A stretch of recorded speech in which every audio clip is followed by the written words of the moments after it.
শ্ৰদ্ধাৰ ৰাইজ, অৰুণোদয় আঁচনি আমি ৩ আগষ্টৰ পৰা বিতৰণ কৰাৰ কথা আছিল। ইয়াক এতিয়া আমি ১ আগষ্টৰ পৰা দিম।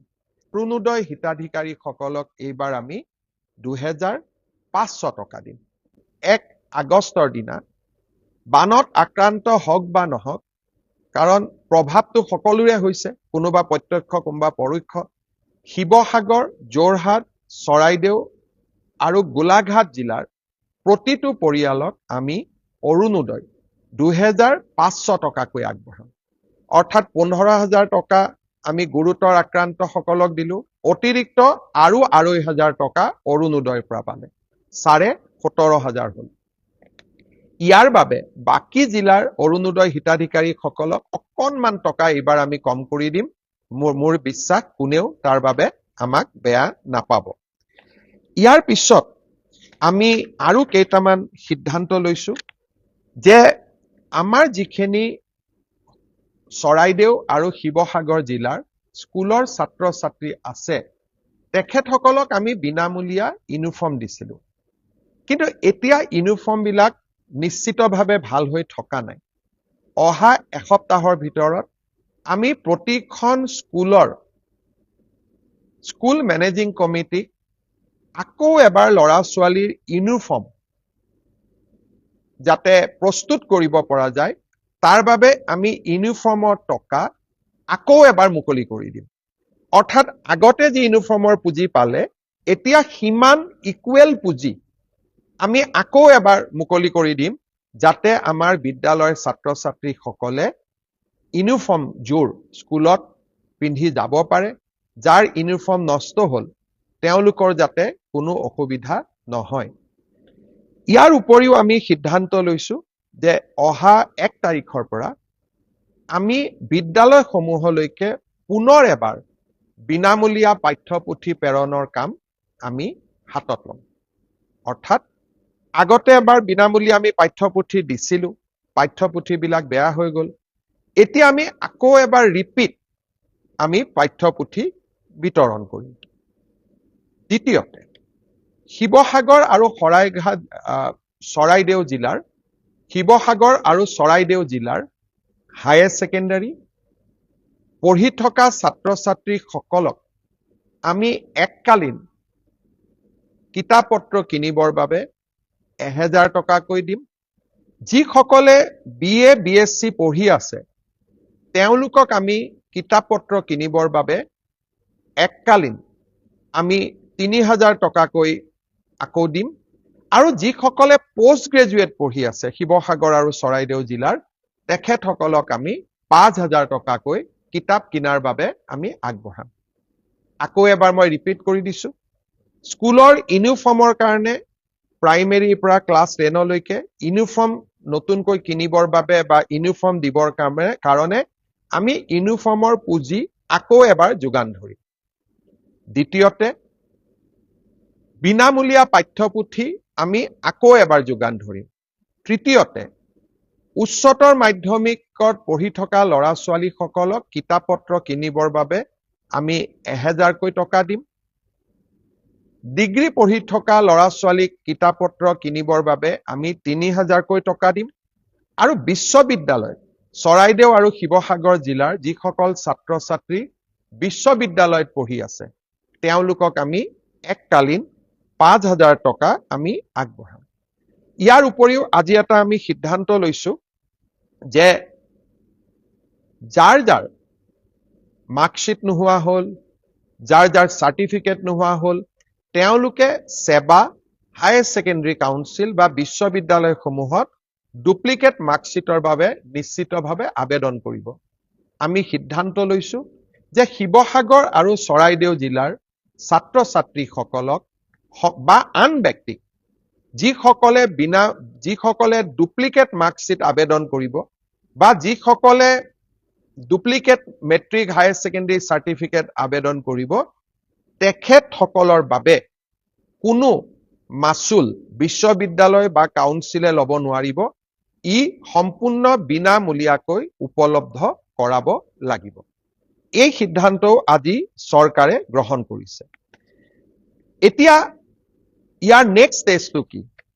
ইয়াৰ নেক্সট ষ্টেজটো হ'ল যে অহা ৩-৪ দিনৰ ভিতৰত আমি সমীক্ষা চলাম যে কাৰ কাৰ ঘৰ ভাঙি পৰিলে, কাৰ কাৰ ঘৰ ডেমেজ হ'ল, কাৰ কাৰ ফিচাৰী নষ্ট হ'ল, কাৰ কাৰ খেতি পথাৰ নষ্ট হ'ল, আৰু কাৰ কাৰ পশুধন নষ্ট হ'ল, আৰু কাৰ কাৰ তাঁতশাল নষ্ট হ'ল। এই এছেছমেণ্টটো আমি সমান্তৰালভাৱে আগুৱাই লৈ যাম। আমি যি এককালীন ১৫,০০০ টকা দিম বা অৰুণোদয়ৰ জৰিয়তে ২৫০০ টকা দিম, ই মাত্ৰ সাময়িক সকাহ। কিন্তু যাৰ ঘৰ ভাঙিছে, ঘৰ ক্ষতি হৈছে, তাক ঘৰ বনাবৰ বাবে, যাৰ পশুধনৰ মৃত্যু হৈছে তাক পশুধনৰ বাবে, যাৰ তাঁতশালখন নষ্ট হৈছে তাক তাঁতশালখনৰ বাবে, যাৰ ফিচাৰী নষ্ট হৈছে তাক ফিচাৰীৰ বাবে, যাৰ খেতি কৰিব নোৱাৰা অৱস্থা হৈছে তাৰ খেতিৰ বাবে। এই গোটেই এছেছমেণ্টবিলাক ৩ তাৰিখৰ পৰা আমি আৰম্ভ কৰিম। এতিয়াও বহু জাগাত যাব পৰা অৱস্থা হোৱা নাই। আমি লাহে লাহে এছেছমেণ্ট কৰি ৰাইজক সম্পূৰ্ণ ক্ষতিপূৰণ, য'ত যেনেকে আমি নৰ্মছ মতে যিমান পাৰো আমি ৰাইজক যিসকল ৰাইজৰ ক্ষতি হৈছে তেওঁলোকক আমি ক্ষতিপূৰণ দিবৰ বাবে প্ৰচেষ্টা কৰিম। শ্ৰদ্ধাৰ ৰাইজ, এই যে আমি ছাত্ৰ ছাত্ৰীসকলক ১,০০০, ৩,০০০, ৫,০০০ বিনামূলীয়া ইউনিফৰ্ম, এই গোটেইবিলাক পুঁজি আমি মুখ্যমন্ত্ৰীৰ সাহায্য পুঁজিৰ পৰা প্ৰদান কৰিম। যোৱা কেইবাটাও দিনত মই দেখিছো যে ১৮ তাৰিখৰ পিছত মুখ্যমন্ত্ৰী সাহায্য পুঁজিলৈ মাইক্ৰ ডনেশ্যন, সৰু সৰু ৫০০ টকা, ১,০০০ টকা কৰি ৪,৬১০ গৰাকী ব্যক্তিয়ে আমাক ডনেট কৰিছে, আৰু ৬০ লাখ টকা এই ধৰণে জমা হৈছে। আৰু কিছু ব্যক্তিয়ে যথেষ্ট ডাঙৰ কৰিও সহায় কৰিছে, আৰু সেইসকলৰ নামো মই কোনোবা এটা লাইভত নিশ্চয় কৃতজ্ঞতাৰে সৈতে ল'ম। ২-১জন ব্যক্তিয়ে মই একেদিন ইনষ্টাগ্ৰামত দেখিছো যে ২-১জন ব্যক্তিয়ে তাতে কৈছে মই ইমান টকা দিম, ইমান টকা দিম, তাকে লৈ ইনষ্টাগ্ৰাম ৰীল ঘূৰি আছে। কিন্তু নীৰৱে সহায় কৰা মানুহৰ সংখ্যা বহুত। আৰু এই নীৰৱ দানৰ দ্বাৰা মুখ্যমন্ত্ৰী সাহায্য পুঁজিত এতিয়ালৈকে আমি ২৬,৫৮,০০,০০০ টকা লাভ কৰিছো। ২৬,৫৮,০০,০০০ আৰু ৬০ লাখ। এই গোটেই সমুদায় দান আমি এনেকৈ শিৱসাগৰ, চৰাইদেউ, যোৰহাট আৰু গোলাঘাট জিলাৰ বানপীড়িত ৰাইজৰ মাজত আমি বিতৰণ কৰিম। বিভিন্ন ধৰণে ইউনিফৰ্ম, বুক গ্ৰাণ্ট, আৰু চৰকাৰী নিয়ম নীতিয়ে যি ঢুকি নাপায় তাক আমি মুখ্যমন্ত্ৰী সাহায্য পুঁজিৰ পৰা আগবঢ়াম। মই কাকোকেই নকওঁ যে আপোনালোকে মুখ্যমন্ত্ৰী সাহায্য পুঁজিত দান দিয়ক, কিবা আগবঢ়াওক, কাৰণ ২-১জনে ইয়াৰ ওপৰত দিয়া কমেণ্টে সঁচাকৈয়ে মনবোৰ কৰবাত নহয় কৰবাত বেয়া লগাই দিয়ে। মুখ্যমন্ত্ৰী সাহায্য পুঁজিৰ পৰা যোৱা ৫ বছৰত কিমানজন কেঞ্চাৰ ৰোগী অকণমান হলেও সকাহ পাইছে তাৰ তালিকাখন দেখিলে আপোনালোকে সকলোৱে বুজিব যে ক'ৰ পৰা কেনেবাকৈ অকণমান টকা খুজি আমি কেনেকৈ অজস্ৰ ৰোগীক সহায় কৰি আছো। মুখ্যমন্ত্ৰী সাহায্য পুঁজিলৈ অট'মেটিকেলি টকা নাহে, কাৰোবাৰ ওচৰত দান বৰঙণি বিচাৰিব লাগে। কিন্তু মই তথাপিতো কৈছো, নিজে যদি গৈ কাৰোবাক সহায় কৰিব পাৰে সেয়া আটাইতকৈ মংগল। কাৰণ প্ৰত্যক্ষভাৱে কাৰোবাক সহায় কৰিলে সি অদ্ভুত মানসিক আনন্দও পায়। যিসকল অসমৰ বাহিৰত আছে, নিজে কৰিব পৰা নাই, তেওঁলোকে এনেকৈয়ে সহায় কৰে মুখ্যমন্ত্ৰী সাহায্য পুঁজিলৈ, আৰু সমগ্ৰ পুঁজি আমি ৰাইজৰ মাজত বিতৰণ কৰিম। ২-১জনে কৈছে হিচাপ দিব লাগে, মই তাকো আদৰণি জনাইছো। হিচাপ দিয়াত অসুবিধা কি? হিচাপটো দেখা পালে তেতিয়া তেওঁৰো মনত দানৰ এটা প্ৰৱণতা জাগিব, আৰু তেওঁ নিজেও দান কৰিব। কাৰণ সকলো কথাতে ৰাজনীতিও নহয়, আৰু সকলো কথাতে ইনষ্টাগ্ৰামত ৰীলো নহয়। মই ভাবো যে আমি সকলোৱে এই মুহূৰ্তত ৰাজনীতি আৰু সমালোচনাৰ পৰা ওপৰত থাকি বানাক্ৰান্ত ৰাইজক কেনেকৈ সহায় কৰিব পাৰো তাৰে প্ৰচেষ্টা আমি হাতত ল'ব লাগে। চমুকৈ মই আকৌ এবাৰ ঘোষণা কেইটা কৰিছো যে বানত আক্ৰান্ত প্ৰতিটো পৰিয়াললৈ ১৫,০০০ টকাৰ এককালীন সাহায্য, অৰুণোদয় এই ৪খন জিলালৈ এই মাহত ২৫০০কৈ টকা। আৰু এটা কথা আপোনালোকক ক'ব খুজিছো, এই যে ১৫,০০০ টকা দিম, কেতিয়াবা চৰকাৰী আঁচনি দিলে কয় যে চৰকাৰী কৰ্মচাৰীয়ে নাপাব, অংগনবাড়ীয়ে নাপাব, আশাই নাপাব। ইয়াত সকলোৱে পাব। চৰকাৰী কৰ্মচাৰী এজনৰো যদি ঘৰ বানে আক্ৰান্ত কৰিছে তেওঁ এই পুঁজি পাব। আশা অংগনবাদী মিড ডে মিলৰ ৱৰ্কাৰেও পাব। আমি কেতিয়াবা কওঁ যে অৰুণোদয় চৰকাৰী কৰ্মচাৰীয়ে নাপায়, কিন্তু এই 15,000 টকা সকলোৱে পাব বানত আক্ৰান্ত প্ৰতিগৰাকী ব্যক্তিকে আমি দিয়াৰ বাবে প্ৰচেষ্টা কৰিম। 2,500 টকা অৰুণোদয় হিতাধিকাৰীসকলে পাব। ল'ৰা ছোৱালী কিতাপ কাগজ ইউনিফৰ্ম আৰু বুক গ্ৰান্ট আমি দিয়াৰ চেষ্টা কৰিম। মৃতকসকলৰ বাবে আমি আৰু 5 লাখ টকাকৈ বেছিকৈ দিয়াৰ সিদ্ধান্ত আমি ঘোষণা কৰিছো। আৰু নতুন কৰি যিসকল মিচিং নমছত নাপায় তেওঁলোককো আমি সাহায্য দিয়াৰ কথা আজি ঘোষণা কৰিছো। চাৰ্টিফিকেট আদিও ডুপ্লিকেট কপিও বিনা মাচুলে পোৱাৰ আমি ব্যৱস্থা কৰি দিছো।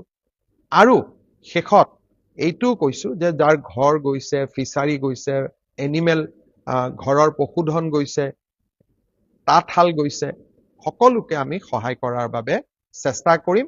এই 15,000 টকাৰ লগত তাৰ কোনো সম্পৰ্ক নাই, সেই কাম আমি সমান্তৰালভাৱে কৰি থাকিম। শেষত ইনফ্ৰাষ্ট্ৰাকচাৰ, স্কুল নষ্ট হৈছে, নামঘৰ নষ্ট হৈছে, ৰাস্তা নষ্ট হৈছে, ট্ৰান্সফৰ্মাৰ নষ্ট হৈছে, খোৱা পানীৰ ব্যৱস্থা নাই। আজি আমি বহুত জাগাত নতুনকৈ হেণ্ড টিউবেল দিয়াৰ বাবেও কিছু পুঁজিৰ আমি অনুমোদন কৰি দিছো। বিশেষকৈ সুশান্ত বৰগোহাঁয়ে মোক কৈ আছিল যে হেণ্ড টিউবেলৰ খুব প্ৰয়োজন, তাকো আমি কৰিছো। কিন্তু মই শিৱসাগৰ আৰু চৰাইদেউ জিলাৰ ৰাইজক আশ্বাস দিম যে আমাৰ যিমান ৰাজহুৱা সম্পত্তিৰ ক্ষতি হৈছে সেই গোটেইবোৰ ৰিপেয়াৰ কৰা, নৱনিৰ্মাণ কৰা, নতুনকৈ নিৰ্মাণ কৰা, সি মোৰ দায়িত্ব আৰু কৰ্তব্য হ'ব। নিষ্ঠা আৰু সততাৰে সৈতে যিমান পাৰো আমি ৰাইজৰ লগত এই দুখৰ দিনত থিয় হৈ থাকিম।